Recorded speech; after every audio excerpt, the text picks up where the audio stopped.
So we are here again for final part 3 of our study abroad panel discussion, and we are here tonight to talk to you about general tips about studying abroad in Japan and just general tips for studying abroad in general.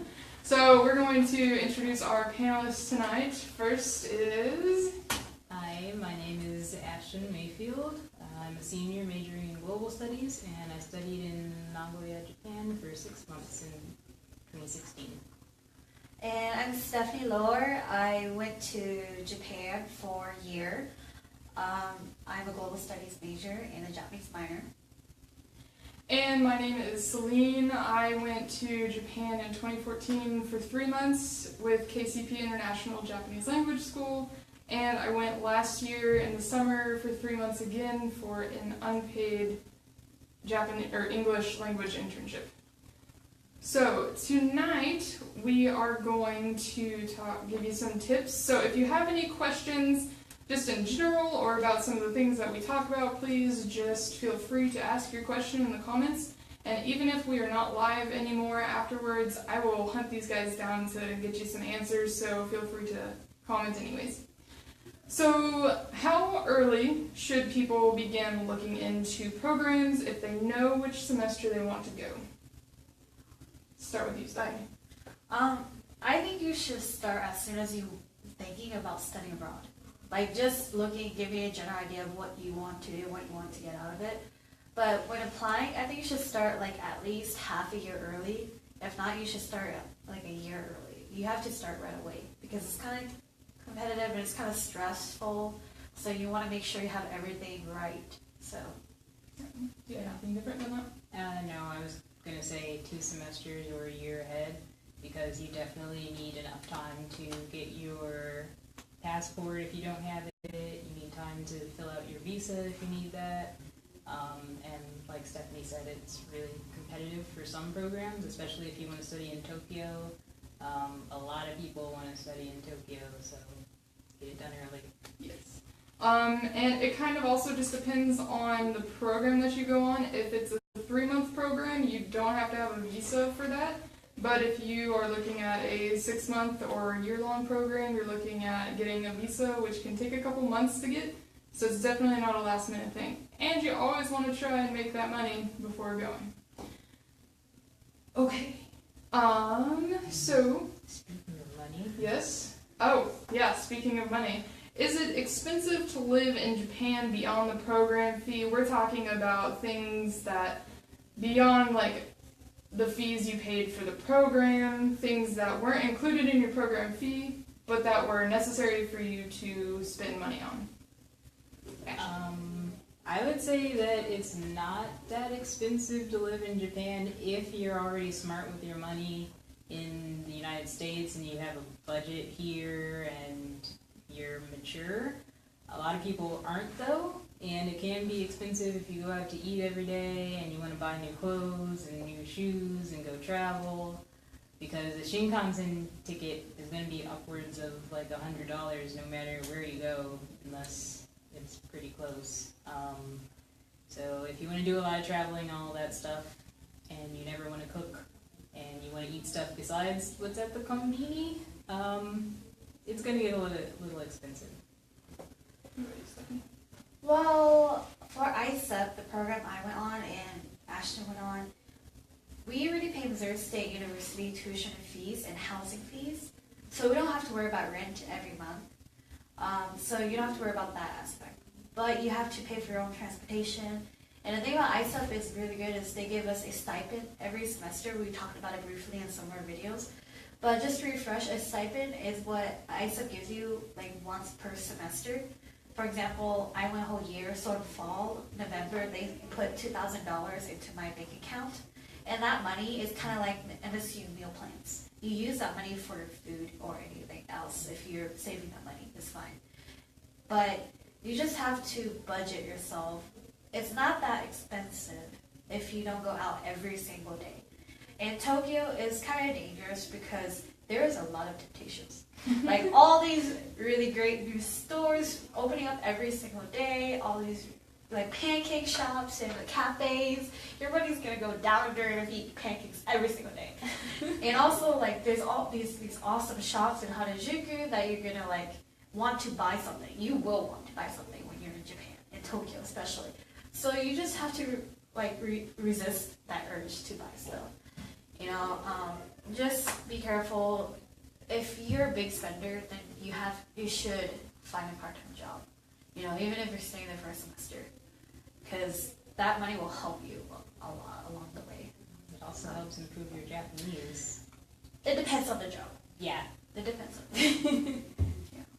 Do note that to have a part-time job in Japan, you have to have a visa for student visa. You cannot work when you only have a tourist visa. So I thought Japan, the first time I went, Japan was relatively, I wouldn't say it was cheap, but I wouldn't say it was expensive either. My host family was paid to feed me, which was nice, but I also spent money outside of that to feed myself when I did not like my dinner. So that was an extra cost that I put on myself. So sometimes those kind of things can happen. It's travel, you have to prepare for those unexpected costs. For my internship, man, if you're doing an unpaid internship, you better prepare yourself. It can get expensive. Transportation is super convenient in Japan, but it is also, over time, extraordinarily expensive if you do not buy a pass or if you don't have all those fancy discounts that native Japanese people know about or that the internet has scoured together. So always look for discounts because Japan wants tourists, so they always have a discount almost for everything. It's wonderful. But yes, in general, I think that living in Japan is fairly expensive, so you definitely want to save up some money there. Next, what kind of scholarships did we apply for, if any, and did we receive any of them? I'll start this one. I am a relatively poor scholarship letter writer, or essay writer, so I didn't actually apply for many. I applied for the critical language scholarship and I didn't get that, and so I was just kind of like, okay. But luckily the MCL department does have a couple of really cool study abroad scholarships that they have. So if you are looking to study abroad, definitely fill out the departmental scholarships that come around every March. I was awarded the Madeline Hooper Travel Fund, and that was only like $500 spread over 2 semesters, which came to me after I was even in Japan. I didn't even get to use that while I was in Japan. But it was nice to kind of recoup from the horrible expenses that I incurred while I was in Japan. So definitely check out those departmental scholarships because they have something for study abroad in most of all of the departments. What about you, Sarah? Well, I got the COLE, which is also a departmental scholarship. It's the College of Arts and Letters scholarship. It was also $500. And I applied through the Study Away office website because that's how you apply for that departmental scholarship. I also got the Gilman Award, which is a popular government scholarship, and the government funds it. So depending on what program you are, if you're a semester or if you're a year, the price varies. The max you can get for the Gilman is $8,000, and the minimum you can get is $3,000. I was awarded $5,000 from this scholarship. You have to do a statement of purpose essay, which is stating why you want to study abroad. Like, I want to study in Japan because blah, blah, blah. And then you have to do a follow-on scholarship proposal, follow-on service proposal, which is stating that after your study abroad, you're committing yourself to do something for this scholarship. For example, after I study abroad in Japan, I will go to different classes at MSU or at high schools and present about the scholarship and about my experience studying away. That's basically what your follow-on service project is.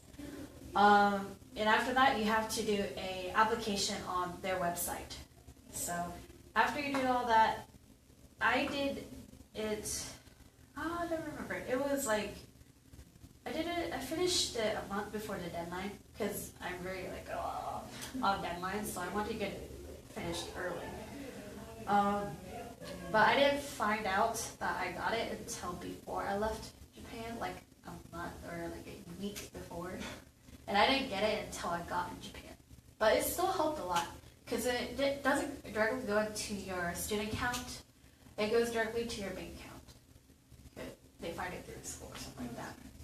Yeah, and then I also got because ISEP you pay through Missouri State tuition fees, so they work closely with the financial aid office, and they will take all the grants that you have and all the scholarships that you already have, and they'll put it into your study abroad fees.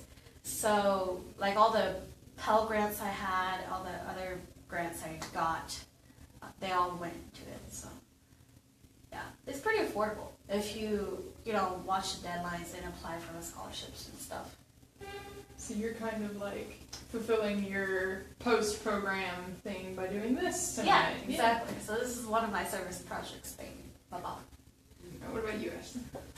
I also received the College of Arts and Letters scholarship, and in addition to that, I got a scholarship through the General Scholarship application, which was the Grace Gardner Scholarship. That was applied to actually both semesters, so it was kind of split between spring and fall, but, so that kind of helped me pay for my airline ticket. It was just enough to kind of cover that, and then the Cole Scholarship kind of covered, just the fees that ISEP makes you go through. So in the end, it was just like living on campus for a year. I do know that a lot of my classmates at Nanzan, when we first got there, we were in an auditorium, and they told everybody who came and got a Monbu Gakusho scholarship from the Japanese government to go to a different orientation. And there were actually quite a few people who got up and went to that separate orientation. I think there were at least I want to say 25 people just that I noticed, that I'm sure people who were already there and people who arrived a little bit later also got that scholarship, specifically the MEXT scholarship, which is for, let's see if I can just look it up really quickly. I just had it up here. The Ministry of Education, Culture, Sports, Science, and Technology Scholarship. I don't know the details about that, but I do know that you have to apply for it pretty early. I didn't know about it. Missouri State doesn't really mention it, but it's something that you want to look into if you know you're going to be studying abroad in Japan. I believe, just because I was 22 when I learned about that, and I was like, oh, I'll look at it. And I'm pretty sure you have to be under 22 in order to actually get that program, because I was super disappointed that I wouldn't be able to use it again. But you should look into it more. Can I ask? Yeah. Also, if you're looking for scholarships, don't rely too heavily on the study away office. They'll give you some scholarships, like the Gilman Scholarship, because that's a government scholarship. So they won't give you specific small scholarships. So you have to find them by yourself. You yourself, because this is your program, and there's so many scholarships out there. There's scholarships to study specifically for Europe, specifically for New Zealand, and there's scholarships just for Japanese study, study away in Japan. So you have to find that out yourself. You can't rely too much on them. You can, but they won't give you everything. You know what I mean?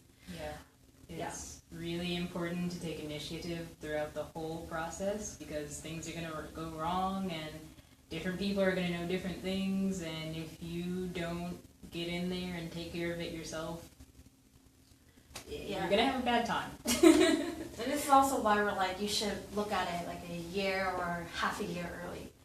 Yeah, preferably a year.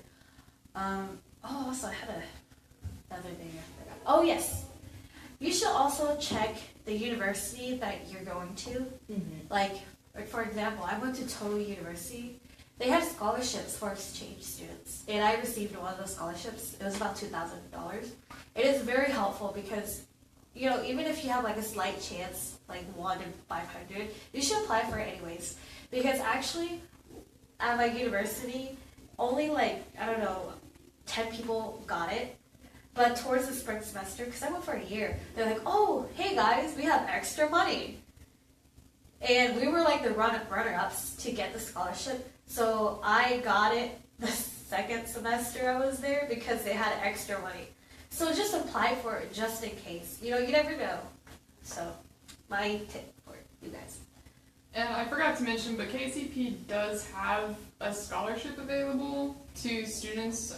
They also apply financial aid to their programs, so they also have scholarships directly within them, even though they're not a full-fledged, like, actually university. So, let's move on to the next topic. How much or how often should you contact your family and friends who are back in the States in order to get the most out of your studies? Some people are like, oh, you shouldn't talk to them at all for the whole time you're there. Some people are like, it doesn't matter. What do you think, Stephanie? I know a lot of people who contacted. So I know someone from Canada who talks to her mom every day.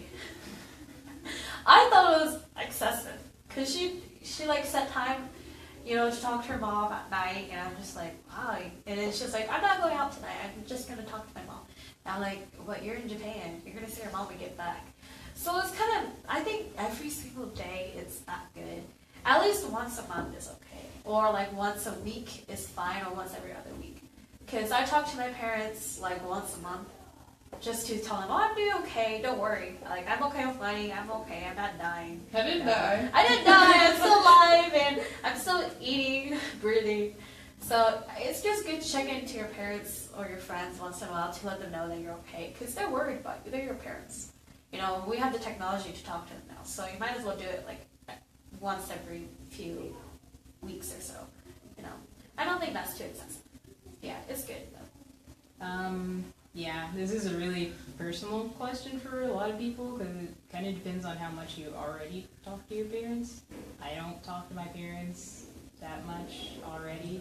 So when I was in Japan, the only times I distinctly remember getting in contact with them on purpose and not them contacting me was at the very beginning when I arrived at the airport, maybe halfway through when they kept asking me for pictures, and at the end when I had to tell them what time I was going to be coming home. So they contact me every now and then, but over the course of about 5 months, I only purposely contacted them 3 times. I did talk to my sister about like once every other week maybe, but not on a consistent basis or anything. People do different things. It's just kind of how your family dynamic is. I suggest 1 time a week. If you talk to your family, like I talk to my mom now relatively often, so I contacted her about once a week, and it was enough for us to stay in contact so she knew I wasn't dead, but it was also not too much where I wasn't enjoying the time that I was there. The first time I went to Japan, I talked to her pretty much every day because I had a struggle time with my host family that first time, so I was not absorbed into the host family. I was absorbed into my own family, so that's my regret there.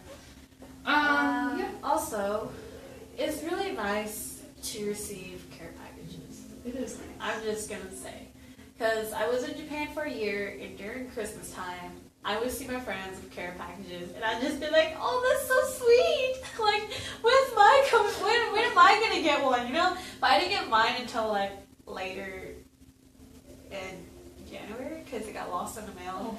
Yeah, but it's just really nice to like have that care package and be like, "Oh my god, family!" You know, because you're away from them for like a whole year, semester, or summer. You know, it's nice to have that there.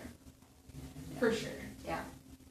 Shipping to and from Japan is relatively expensive, so, you know, care packages can be expensive, Just but once. super Once is nice. good. Yeah.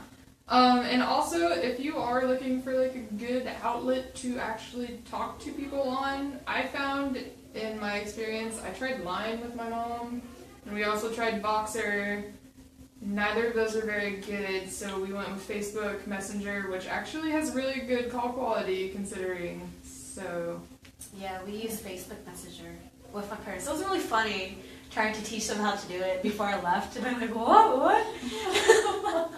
So like when I was in Japan, the first time was terrible. Like I couldn't even see their faces. They couldn't get on. Like I saw my face and I didn't want to see my face. So I was like, okay, I'm just gonna exit and do audio.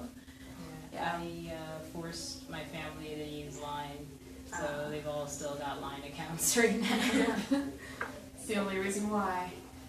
Maybe. I don't know. Maybe they made Japanese friends. Yeah, you never know. But my brother really likes to use WeChat for some reason. Yeah. WeChat's the Chinese one, the messaging thing. Because I don't know why he likes WeChat, but that's how we talk with my brother. And with my parents use Facebook Messenger. Okay. iPhones Next. are really good too. iPhones, you can do Ah. FaceTime. FaceTime. That's great. Sorry. Skype is also okay. I mean, it's not as convenient as like Facebook Messenger, but I just as good, I think. like to use Skype for calling back to MSU. that's probably good. Because it takes international call. Mhm. You have to buy like $55 worth of credits. But it's not that bad. And because I had a problem with with my financial aid the second semester. So I had to call to the financial aid office. And I like Skype because of that. So I had it handy.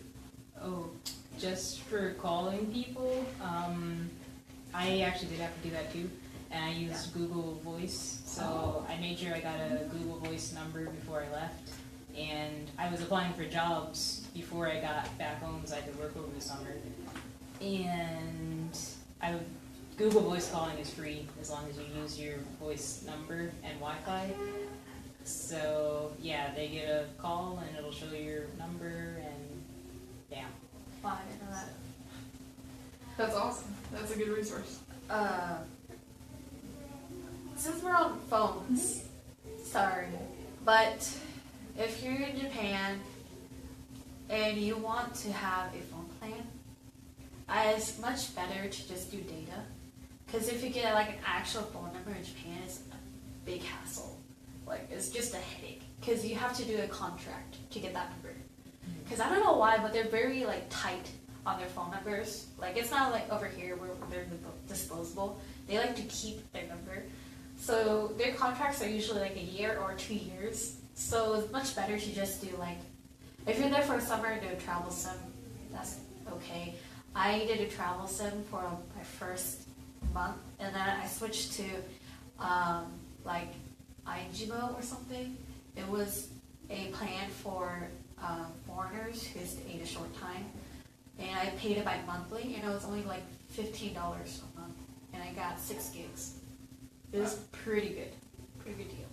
So There's also eConnect, which is just a SIM card. I used it both times that I was in Japan. It's just a SIM card. It's monthly. You buy however many months. Like I was there for 3 months, so I bought 3, and you get however much data you pay for. So I got like 1 gig. That's enough to get you maps, and if you need directions or something, it'll get you around there. I mean, you don't want to be like surfing the web on that because you're gonna run out of data really fast, but if you need to call somebody in an emergency or get directions, it's really good. And they have higher plans too if you do want to surf the web. But the Metro has Wi-Fi. Why use your data? actually, I got eConnect too for my first month. It was really good, but it was more expensive than my other plans. Really? Oh. Well, I paid $16 versus a 30. Yes. So one more perspective on getting Wi-Fi in Japan. I did not, and I was there for 5 months. I don't recommend doing that because it's really inconvenient when you're out. Yeah, and you don't have an internet connection. It's really hard. And yeah, you walk into a store and you're like, okay, I can connect, but now I want to leave and I can't take all the like you can download maps in advance, which is something I did a lot.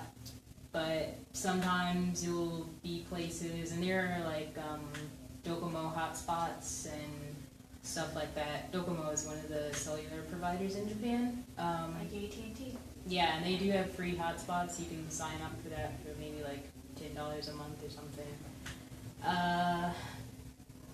But basically, I didn't get Wi-Fi, and it was inconvenient, but I survived.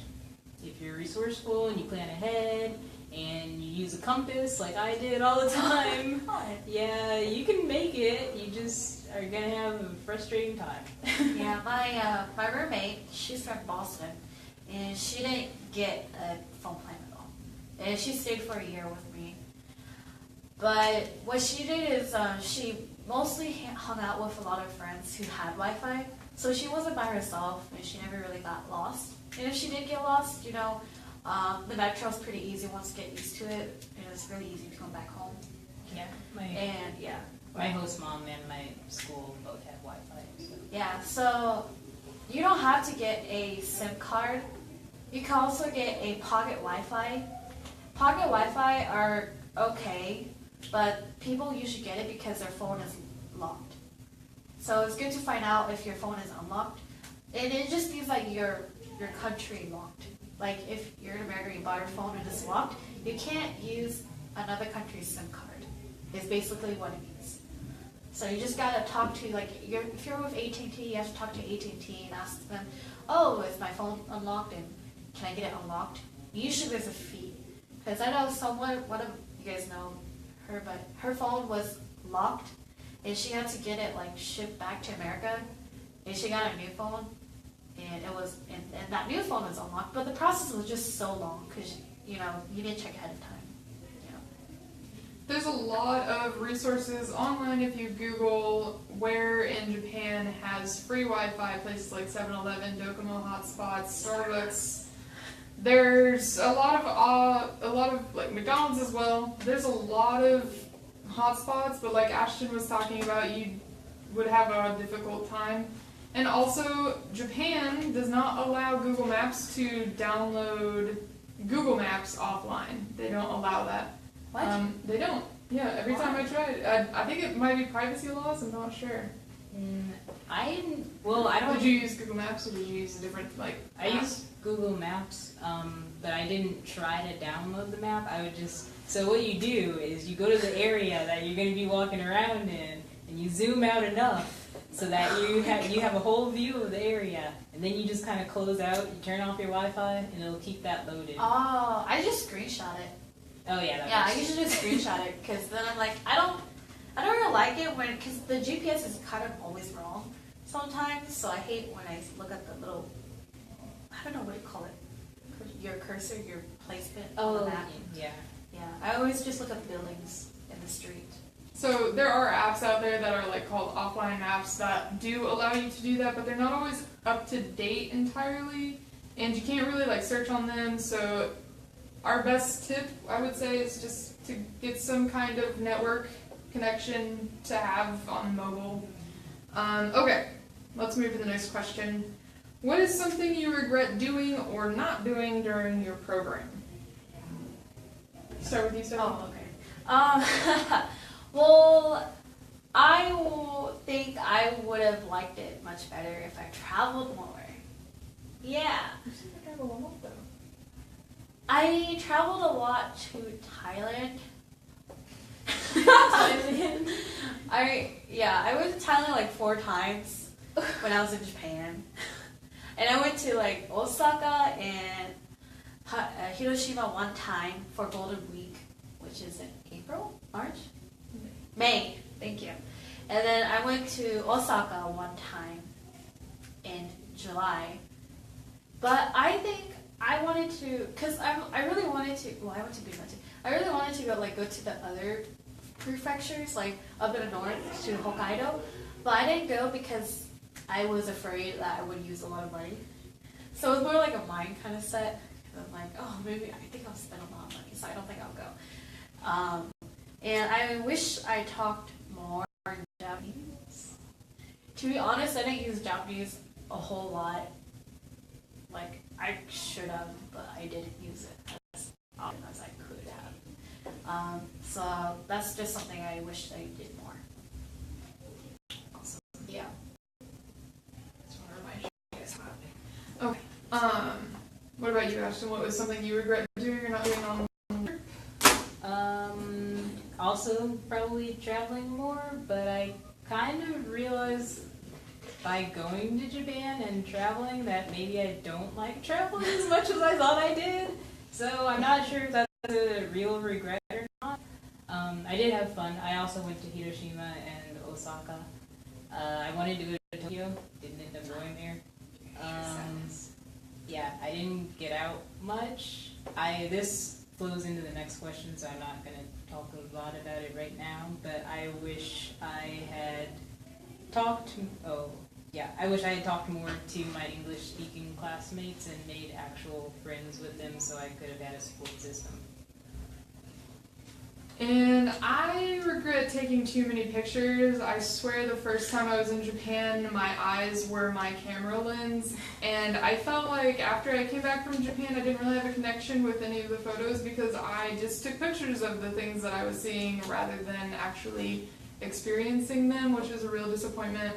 I mean, I still remember what I was doing and everything, but, and I have all these, fun pictures, but I don't have a connection like that, that cool story of when I tripped in Fushimi Inari Shrine or something weird like that because I took so many pictures. I think I came away with 2,300 some odd pictures in the 3 months, guys. 3 months.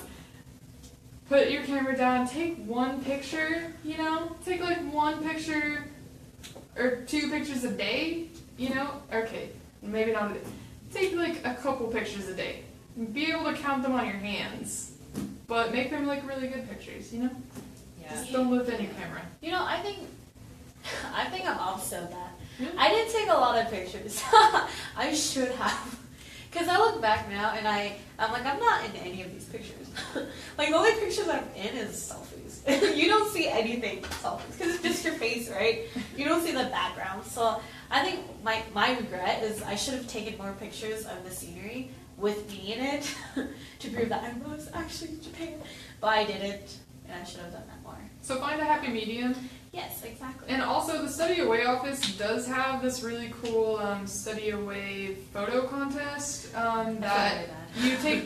What you do is you submit your favorite picture of you during your study abroad, and then they have people vote on it. So you definitely want to have a good picture of you in it with something super Japanese or in that country. So yeah, you want to definitely have one of those cool pictures because you can win a cool prize or something like that. I can't remember. Another tip, Yes. when you get back, don't accidentally delete every single picture that you took. Yeah. Well, I think it's good if you have too much pictures.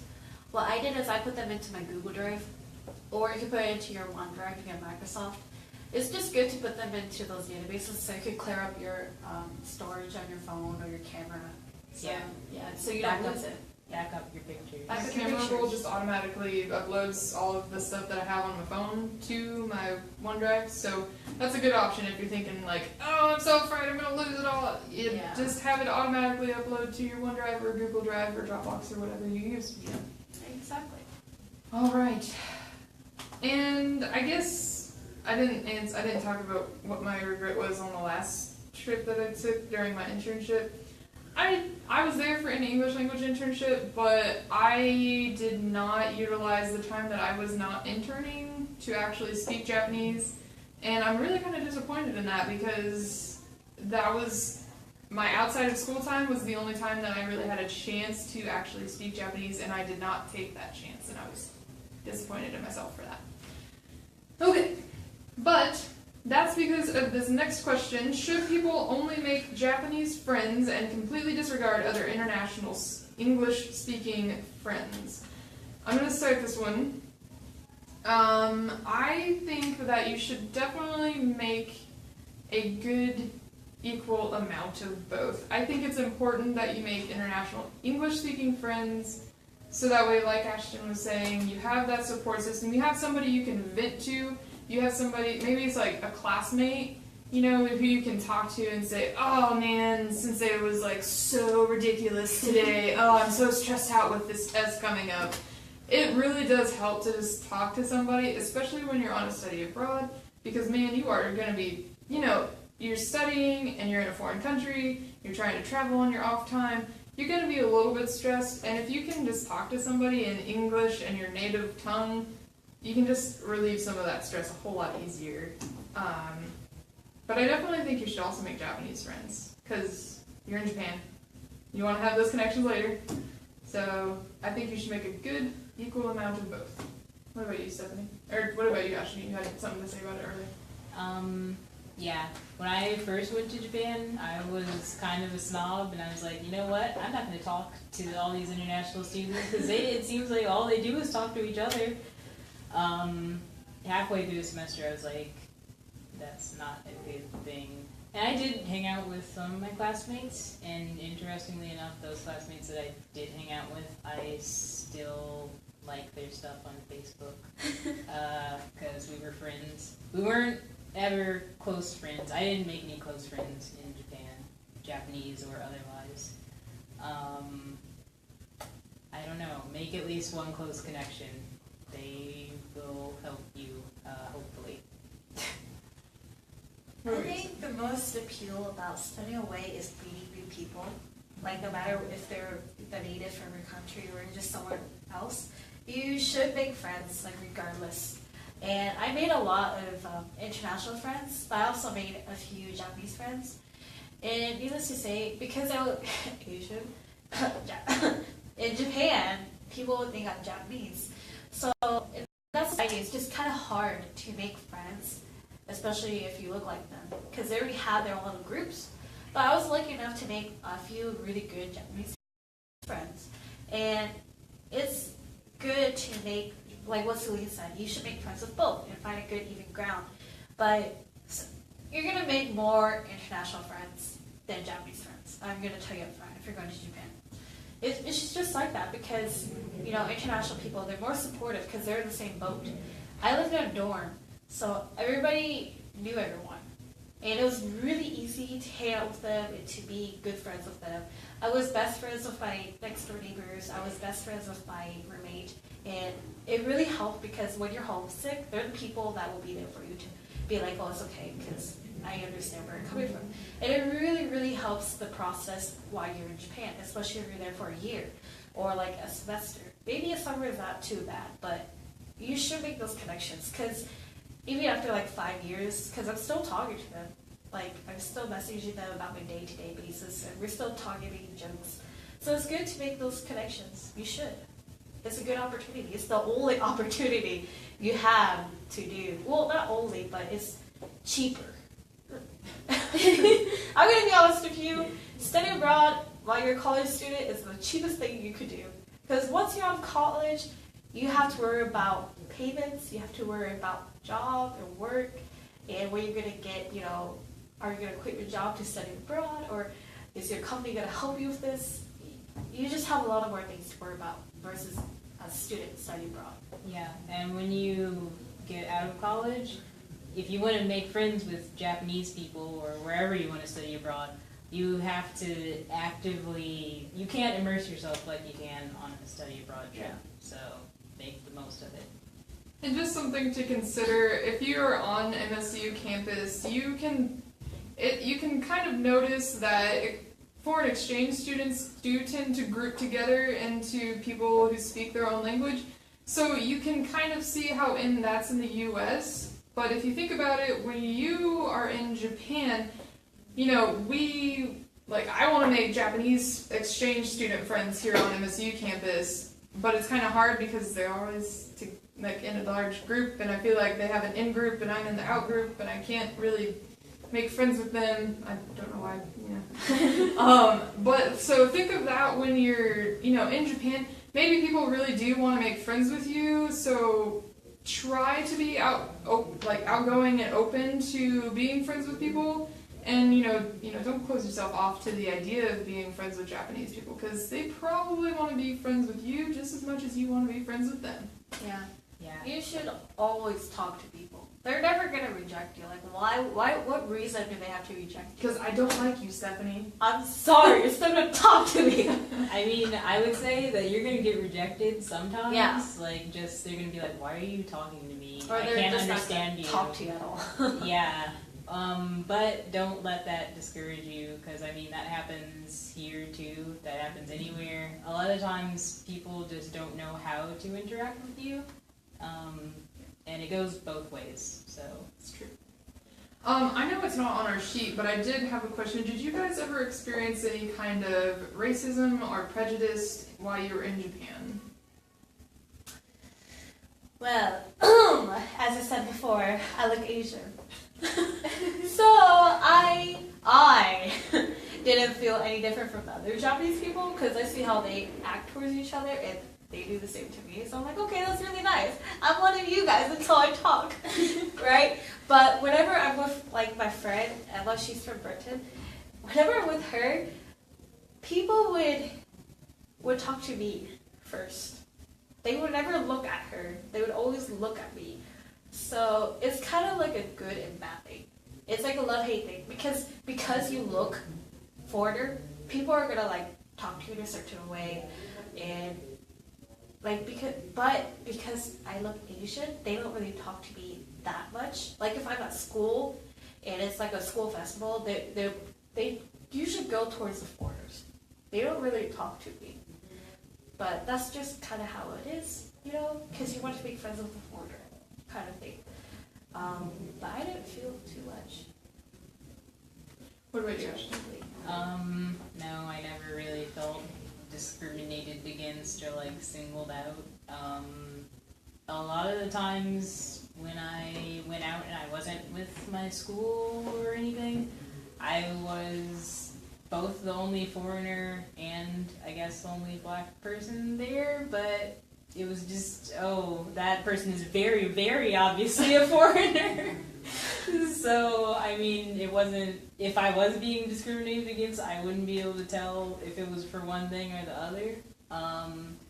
Actually, I was just going to comment on this one time. I went with an acquaintance from my school to a cultural thing where we watched Invictus, which is a South American film about, the apartheid. And then they were like, can you explain racism in America? And I'm just like, yeah, and this was like a year after Ferguson, so that was difficult. But yeah, sometimes people would ask me stuff like that, like what's it like being black in America, or like I've never met a black person before. But maybe that was only like once or twice, so and it didn't affect me other than that. So. How about you, Celine? You're obviously white. I am obviously peaky white. You don't notice it really the first month. You don't notice anything in your first month because you still have those rose-colored glasses on. But after that first month, you start to kind of notice a few things. Like people will, I don't know that it's necessarily prejudiced so much as they're afraid to speak English, but they will only speak English to you even if you start speaking Japanese to them. And they'll just answer in English, and it's like, it's not really a necessary form of prejudice, but it's just kind of something that's frustrating. It is, but it's a struggle to get somebody to actually speak Japanese to you sometimes. But also, one thing in particular I noticed is when you're in those trains or in the subway, people will not sit next to you, generally, unless they are a very outgoing Japanese person. I noticed that anytime I would sit, even just, if it was rush hour or something, and, I got lucky enough to have a seat, man, there would be at least half a foot between me and the next person. Nobody would sit next to me. And also, they did not, I had a couple instances where they didn't know that I could hear them and understand at least somewhat of what they were saying. And people would actually talk about me across from me on the train. Yeah, that happens. And I'm like, well, bet you should have thought about the fact that I'm in Japan, so I probably know a little bit of Japanese, so maybe I shouldn't talk about people in Japanese. Like, choose German or something. But it's kind of the same way anywhere, like, if you're going to badmouth somebody, you're not going to do it in a language you think that they understand, so. I would like to add on to that. Yeah. I think I told this story before, but I was on the train with my friend Emma, and she's very pale. No, not very pale, but she's white, and I'm Asian. So one time, so there's the rail where you sit down, and there's like no one sitting there because there's only one seat.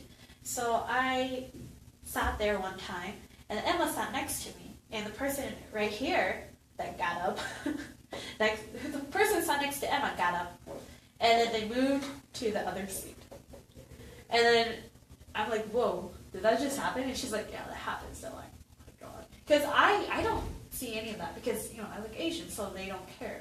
But the next time we got on the next train, because we connected, I sat on the edge where you sit next to people, and she sat on the other end. So we switched positions, and she's like, yeah, we should sit like this from now on. I'm like, okay, that's fine. And then people sat next to me. So it's like those little things, I mean, it could add up, and that's why you should have a support group. Because it's not going to go away. Like, they're not going to, be like, oh, everybody is fair, and it's fine, let's not do this. So you should talk to your friends about this, because they will experience it too, and they know how to handle it, kind of, I guess. But I think it's also like a female-male thing, because every time I sit next to a guy, he always inches 3 inches away from me. But if I sit next to a girl, she's not anything. But it's always when I sit next to a guy. I think it's just that kind of male-female kind of society. I don't know if it was just the trains I rode on or Nagoya or the times when I rode the trains, but I never really noticed anybody moving away from me when I was on the train. But I definitely believe you guys because I've read about that stuff before. If I ever overheard anybody talking about me, I feel like it happened once or twice, but I didn't know enough Japanese at that time to know exactly what they were saying, so I just kind of went, okay, whatever. I'll just keep staring at the ground. It was really funny because it's kind of a good and bad thing. Like I said, you love it and you hate this kind of distinction between the natives and the foreigners. Because one time I was on a train with a bunch of my friends who look really white, and it was a crowded train, but we were talking in English. And this guy, this old man, he starts talking to us a little bit. He's like, oh, you guys are talking in English. You guys are foreigners, right? Where are you from? He was really excited. He was like, oh my god, where did you talk to me? Was he Japanese? He was or Japanese. foreign? He was a Japanese old man. He was an old Japanese man. There we go. And then they're like, oh, we were all so excited because this is a positive thing, right? He wants to talk to us. And so we're all like, yeah, we're from America, or we're from England, and we're from Ireland. And he was like, oh, that's so cool. And then we're like, oh, we have to leave now, bye. So, that's kind of the good part of it. And, I guess vice versa. It was also another time, a different day. And it was a crowded train, and we were just standing up, and we would hear people talk because we would talk, and it's kind of quiet. And someone was like, "Oh, gaijin, listen," and we're all like, "Oh, okay." And that basically means foreigners so annoying or so loud, and we're all just like, "Okay." We got kind of quiet, so I guess they figured out that we were foreigners and we could understand Japanese. So that is kind of good and bad. So you just gotta hate it or love it. There's no middle.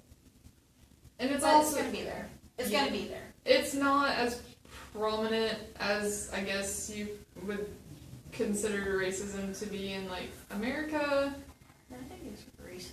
It's more discrimination. Or discrimination necessarily. I mean, it's definitely a more prominent thing in America than it is in Japan. Yeah. I feel like. Don't worry, it is. I mean, it's not something that's so prominent that you're going to notice it right away. You really do have to spend a little bit of time there for it to just kind of become apparent. So, don't worry. Don't let it rain on your parade. Just kind of, And if you're American, you're gonna get crap anyways, because you're American. People are gonna make jokes about Trump all the time, so don't worry about it. Well, what was I going to say? I lost my train of thought. sorry. I have to add that. But yeah, so yeah, it's a thing. It's not super prominent, so don't worry too much about it. Just be aware of it and just talk to people about it when it gets on your nerves or something. Just talk to your friends, let out some stress. And don't take it too seriously. Don't be all like, oh my god, these Japanese people are so discrimination towards me. Like, oh my god, I hate Japan. Don't be like that. Like, we have people like that here too. You wouldn't want Yeah. somebody to Come think on. like you wouldn't want You're in the somebody to, Midwest. yeah, you wouldn't want somebody to think that all of America is racist because they meet one racist person. Yeah. So, or one that everybody's discriminatory towards foreign people just because you meet one person who's discriminated towards a foreign person. So Exactly. it goes both ways. Yes. Oh, I was gonna mention that most of any of the like when somebody was talking about me on the train, that was kind of in like little bitty like backwoods town in Japan. So it's kind of the same way here. Like it's gonna get a little bit more prominent if you're out in the boonies than if you were in like a major city. So. Yeah. But I was in Tokyo, and we heard that comment. Really? So yeah, we were on the resident metro. So, but if you want to go to a more foreigner-friendly kind of area, you should go to Roppongi. That's where everybody is a foreigner. Wow. Yeah. Or Shinjuku. Everybody's a tourist. You're kind of people. Well, let's, oh, and, you know, if you don't want people to talk about you, don't be the stereotypical foreign person. Be considerate of the culture you're in. You know, people don't talk super loud in Japan, and people are, you know, they keep to themselves, and, you know, just don't be that foreigner who everybody hates. Even other foreigners hate Yeah. some kinds of foreigners, so don't be that person. You will learn the silent rules of society in Japan if you're there long enough. Yeah, just follow what every Japanese person does. Yeah. That's basically what you have to do. Just mimic them. It works. Yeah, it works like a charm. Alright, let's move on to our final question / thing.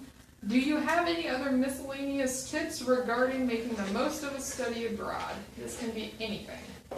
Regret what you do, not what you don't. Mic drop. That's it. Oh, okay.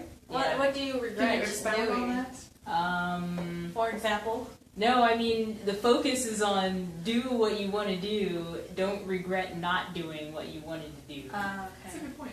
So that kind of ties into all the stuff we talked about, making friends, going on trips, being really stingy with money. Don't be too stingy. Yeah, so if there's something you want to do while you're abroad, just do it and don't think about the consequences. Don't be... Well, not Okay, not anything illegal, please. Please. You will Don't get- get banned from Japan. You'll get within deported. reason. Yes. Within reason. Yes, within reason. Good. Don't think of the personal consequences, maybe? Yeah, like